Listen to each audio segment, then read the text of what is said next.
Welcome to the 6th forum of the New Pioneers Moving Forward series on how do we go about building a sustainable rural community. I always thank the audience who comes to these forums, but tonight I want to offer a big, huge thanks to each one of you, because the weather outside would imply that anybody with any good sense at all would be sitting at home by their fireplace tonight. And instead, you all have chosen to join us for this adventure of exploring what it means to be a sustainable rural community. So thank you very much for being here. My name is Sister Claire McGowan. I'm Executive Director of New Pioneers for a Sustainable Future. And it's my great joy and honor to introduce our panel for tonight's forum. And we'll begin at my far right with Lisa Hayden, who is City Councilor for the City of Springfield. In the middle, Laurie Smith, who is City Administrator for the City of Springfield. And to my immediate right, John Settles, who is County Judge Executive of Washington County. And our topic for tonight is, what is the role of local government in building a sustainable rural community? We have, in this county, and when I say county, I include the city, we have declared ourselves, as of October of 2009, Kentucky's greenest, most sustainable rural community. And that was a decision, a unanimous decision of our city government and our county government together. So we've set a high standard, a high bar for ourselves here in this community. And so what we want to do tonight is to hear from and affirm the work of both the city government and the local government in working toward this very high standard, and to look together at what else can we do and how can the community be part of and support our efforts in that direction. So, Lisa Hayden, would you like to begin and share with us? Let me just say the format that we use for our forums is about 10 minutes each from each of the panelists, and then 15 minutes for the panelists to have a conversation among yourselves about what you've heard from each other. And then finally, we invite the audience participation. So as you're listening, audience, think about what you want to pick up on, comment on, question, affirm, commend, whatever else. So everybody has a part in this event tonight. So Lisa, with that, would you begin for us? I'll try.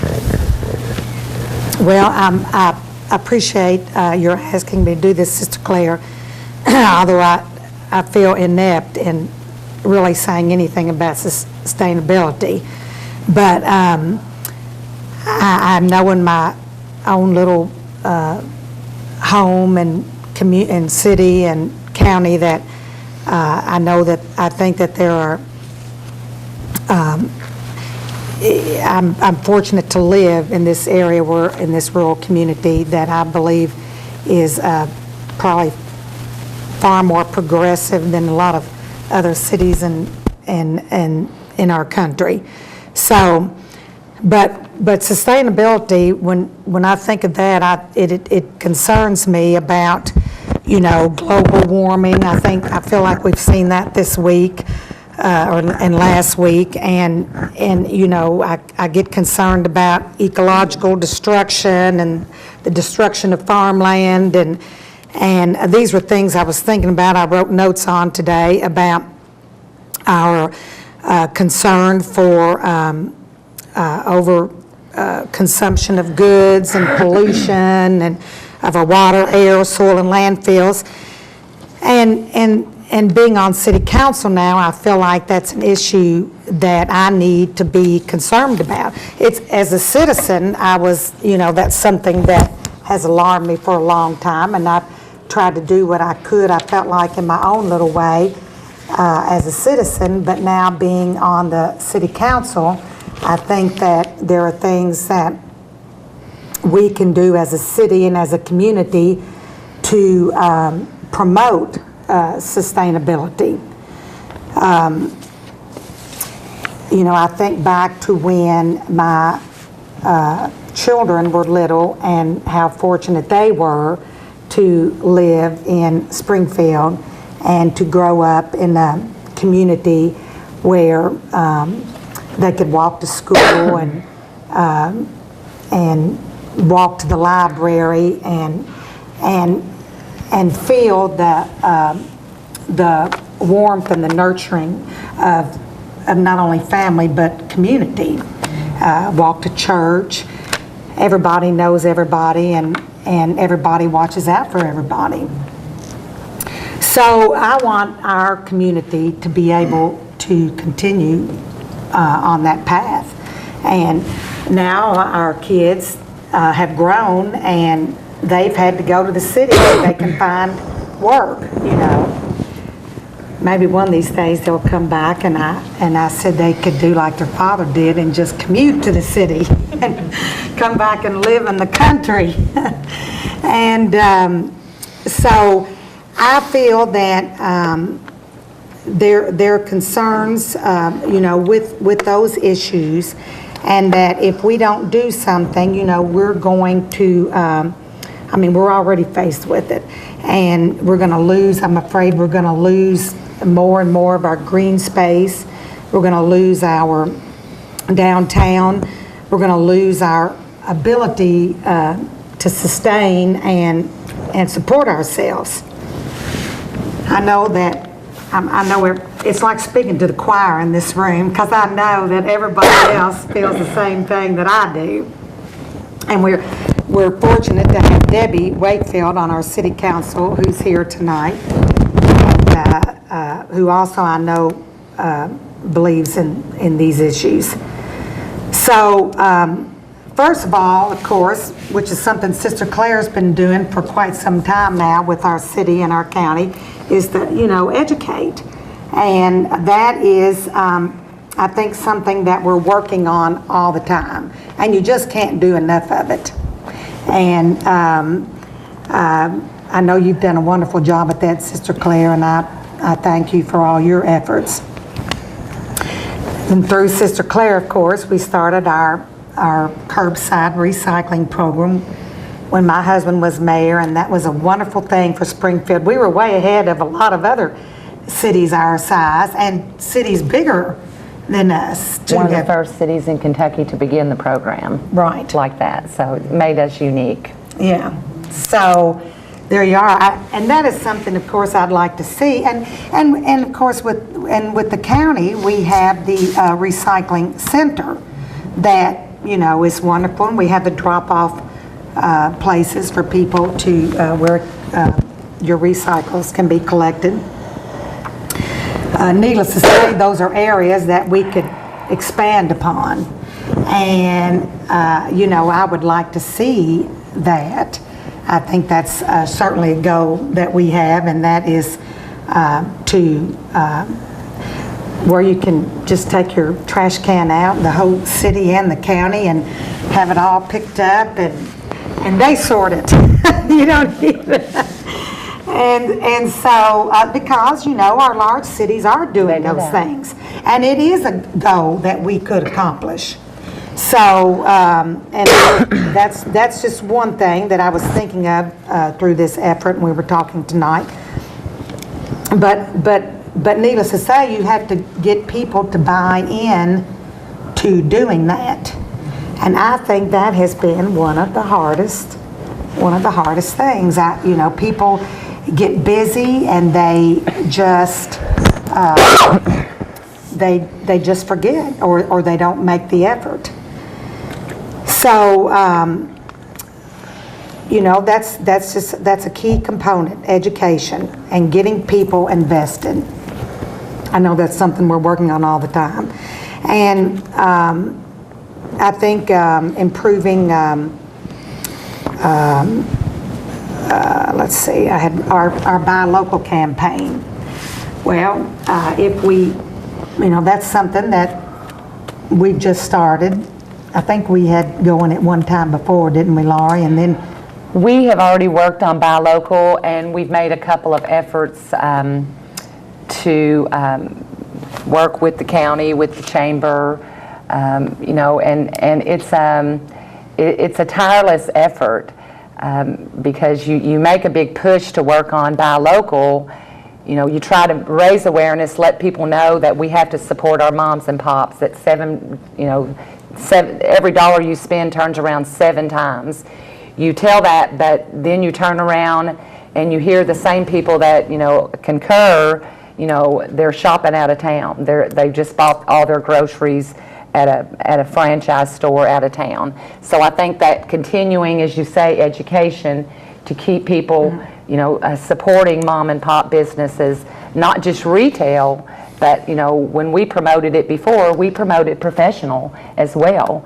You know, somebody posted on Facebook the other night, they loved the little Geico commercial, but they sure wouldn't want to call him if they had a problem. They'd rather call a person than, you know, so I mean, you know, it's something we constantly have to work on. And they're barriers we face all the time simply because of technology. And, you know, everybody's buying on the internet. They don't even leave their homes. But, you know, isn't that sad that you don't know? I mean, that's one of the things I like best about shopping local is that you know everybody. And, you know, I got a rug recently and I decided after a week I didn't like it and just took it back to the store and I got something else. And, you know, where else could you do that but in Springfield? And so, you know, I think about buying locally as a very serious issue because that money goes into our economy, and in turn, we get it back numerous times. You know, when our local businessman, when we shop with him or her, and then they turn around and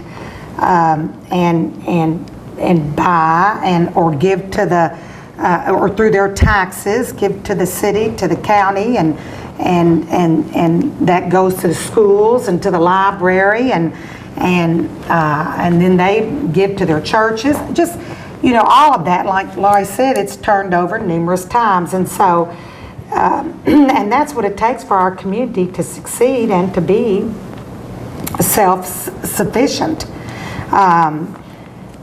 So, you know, all those things affect even, like I said, even our schools, our churches, libraries, everything. And if we're going to maintain a community, then we really need to buy locally. I was thinking too that if you bought locally, then you wouldn't have to drive anywhere. You wouldn't be using gasoline, and you could oftentimes even walk to where you want to go. And that's something I would like to see more of. Is, you know, we certainly want fresh air to breathe, and we want green space, and you know, if we didn't have to, and if we bought locally, I mean, through our buy locally promotion and education, I think that's important. And we're also giving tax incentives, you know, to people that want to open a business downtown and invest in our community. So that is something that we worked on. And also, am I right on that, Laurie? We have a program through our Main Street Renaissance effort where we do encourage people to invest, you know, to open a business locally. We actually participate in a rental reimbursement program. So if you, that's not necessarily for every single business, but if you meet our goals and objectives, and you, for instance, recently we had a daycare that came to us, and in determining that we had a shortage of daycare providers, that met one of our local goals and objectives. So through an incentive program, we were able to rebate 6 months of their rent. So that's a tremendous help, because like Lisa said, you know, what people have to recognize is what keeps local government going are local tax. We have to have those occupational tax, those property tax, to keep our tax base sound. You know, so without that and the waning of small businesses, they are the backbone of our community. Certainly we can't do without our industries. But, second to that, we depend on all of our small businesses. So that's why we have to nurture those businesses as much as we can and offer those incentives. I know something, is, and we have a beautiful downtown, and we can always improve upon that.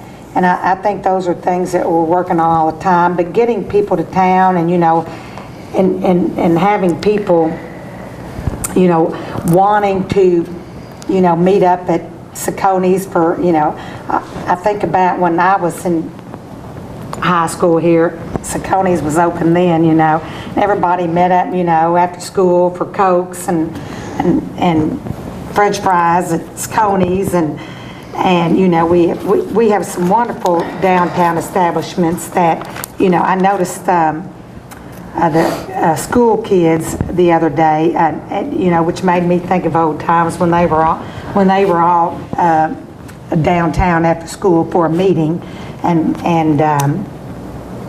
they were having Cokes in Sacconi's, and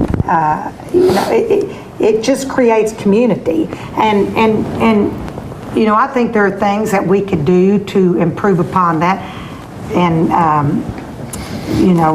I've always thought a walking path and a bike path, those are things we really need, and I might do better if I could ride the bike around. But and not only is that good, so that's something that a lot of cities are doing. So that's something I would like to see us improve upon, and having maybe a little park downtown or green space. But community is also a part of sustainability, and self-sufficiency. So being able to maintain right here. So those are the goals that I have. Thank you very much, Lisa. Laurie? Well, Lisa said a lot. I'll expand on some of the things that she said. But I started out doing just a little bit of research for tonight's forum. And I think the one thing, I went online, I read about sustainability, and I quickly became overwhelmed. I got into, I researched some, what some of the big businesses were doing, some of the big chemical companies and the big oil companies, and they have sights on sustainability. So I think what really struck me with my limited research on this evening was the fact that I had somehow felt like maybe that was a smokescreen. That are they really working on sustainability, or are they really working on, their stockholders' bottom line in their own wallets? I really felt like that's where they were coming from. So I guess what hit me is I hope that the people here tonight do not think that that's what local government's doing. When we say we are working on sustainability, we care about the mom and pops. We want pedestrian-friendly pathways. We want a historic preservation. When we say that, I hope you all understand that we do want it. We live here. We're going to live here. Our grandchildren are going to live here. So we, I think, come from a different angle, because this is our home. And we have some of the most beautiful landscapes in the entire country. I took a trip back in the fall. It was a road trip, and we were gone for 10 days. And I mean this when I say that we were in 7 states. The prettiest drive that we had in almost 2,000 miles was the drive from Danville to Springfield. It was absolutely the prettiest drive that I had seen. It was prettier than the Smoky Mountains. It was, can't say it was quite as pretty as the beach, but it was really nice. We wish we had an ocean, but since we don't, let's talk about what we do have. And I did read about the one thing I continually saw where it talks about, the 3 pillars of sustainability. And I think those are important to mention. Those are environmental, economic, and also the social and cultural pillar. And as local government, and when I say local government, of course, I'm speaking of our city council and our mayor, in addition to, not only do I care, I know they care. They're going to live here. This is their home. Everybody they see on the street is living here. So that's why they have a commitment that I think, that's why they say, of the levels of government, federal, state, and local's what you really see. That's where, when your tax dollars go to work, you walk on it. You walk on the sidewalks. You participate at the parks. You're there. It is so local and so personal. But anyway, on those 3 pillars, I wanted to just expand briefly on what we're doing in terms of, public works, for example. That's when you look at your streets and your roads and your utilities, your water, your sewer. When you say, we're trying to be sustainable, I think the thing that really hits me is, unfortunately, when you quickly look at the economic pillar, and a lot of our economic restraints control what we do in terms of public works. And unfortunately, a lot of that does, emanate from federal and state funding. So when that's endangered, it does endanger some of your abilities to be sustainable in terms of maybe going the extra mile to implement maybe a practice that would be more sustainable in terms of the environment, but yet it's also more costly. So sometimes you have to do what your budget allows you to do, and that's maybe not exactly what you would like to do. So I think that's the one thing, where you have to examine, your bottom line is again, we'll go to what we're talking about, the economy, the economic pillar, and economically, we have to look at our tax base. While we brag about having one of the lowest city tax rates in the state of Kentucky. I mean, we've bragged about that for, for as long as I've worked for the city, over 3 decades, but it dawned on us this past year as we're trying to balance the budget, and we said, maybe this is not something we should be bragging about. Maybe we don't want to have the lowest tax rate in Kentucky because, we're jeopardizing services that we could be offering to our people. So it's a tightrope for our elected officials, to walk, and those who are trying to, help them balance the budget. People like me, it's kind of tough to do. We operate our entire city. We only have 3,000 citizens, but it's a $2.2 million budget. I tell people this and they're shocked, but it puts it in perspective. We have, when you subtract the public safety arm of our city government, that is over $1 million just to offer police, fire, and dispatch. So that leaves less than $1 million and 7 full-time people to do everything else the city does. And we have, 5 or 6 more departments to operate. We also, of course, everybody knows we have police and dispatch and fire, and we certainly support SWEDA, 1/2 of their budget. We have a housing authority. We have a water department.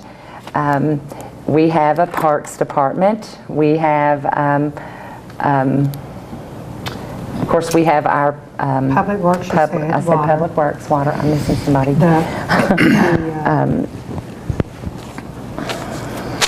Anyway, I feel like I'm missing a department. Legal and then city property. Cemetery. We also have cemetery.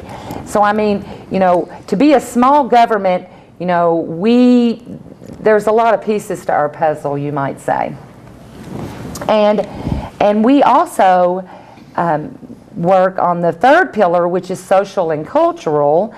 And I think to be a small community, we have made great strides in terms of cultural experiences, in terms of embracing the arts. The city actually started the theater at the Opera House. Thank goodness, has in the last 3 years been turned over to a nonprofit board, and we are most grateful for that. And so I think, you know, again on social, I think we have to look at how we embrace our team of volunteers, our boards, and our commissions. All of those people work for you know, volunteering. And you know, when people give of themselves, that says a lot about your people. And I think in small communities, things are so personal that you have people willing to step to the plate, people willing to go that extra mile, you know, people willing to sponsor a show, people willing to, you know, sponsor a ball team. So, so I think it's those things you see in small communities that maybe Because they're invested. Yes, they're invested in their communities. they have a vested interest, absolutely. Getting close to your time. Okay. Well, so I'll just wrap it up there and turn it over to the judge. We didn't mention our farmers market, which of course is a big thing that I did not mention farmers market. You're right, Lisa. So, so we definitely need to do that and walk our walking trail. And there's several things, our museum, and several things we'll talk about maybe when we convene as just conversation. Very good. Thank you very much, Laurie.